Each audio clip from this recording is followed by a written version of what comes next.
Ipapakita ko naman po ipapakita ko po sa inyo ngayon naman yung alaga kong jade plants. Ayan po yan yung jade plants. Ayan.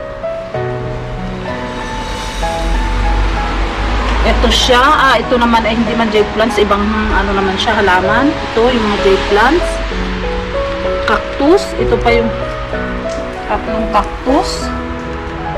Ayan. Naparami ko itong jade plants.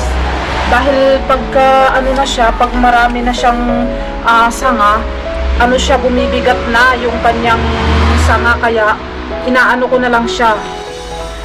Pinuputol ko tapos tinatanim ko ulit siya. Kaya ayan. Tingnan po ninyo, dumami na ngayon yung jade plants.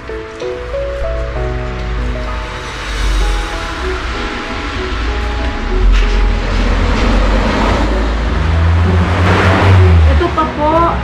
Ginawan ko sila ng yung plastic ng botilya po ng mga juice.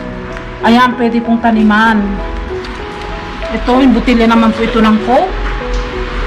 Taglamig na po, kaya parang yung halaman po ay ano na, malungkot na. Hindi na siya masigla yung halaman dahil taglamig na dito.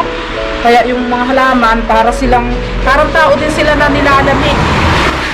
Na kailangan din ano sila yung parang gusto rin nila na sila rin ay tutumutan, ganon.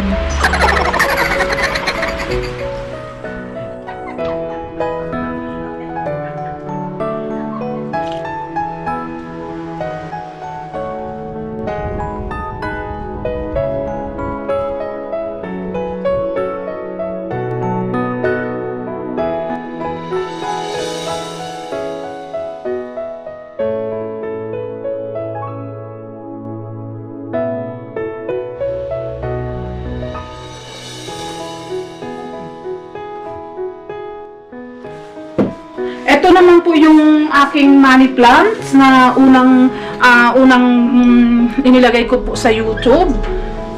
Money plants po ito. Ngayon po ano sila, sumusuloy na sila ngayon. Dito sa loob sila ng bahay talaga dapat naka-stay.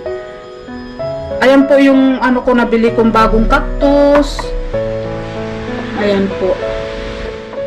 Ito po yung cactus na bagong bili ko po. Ito siya. 1 euro. 1 euro po ang isang piraso ng cactus dito. Nag-sale. Okay. Maraming salamat po sa inyong panunood sa aking channel ng Green Plants TV. Wag po niyong kalimutang i-subscribe, like, and share ang aking channel. Marami pong salamat!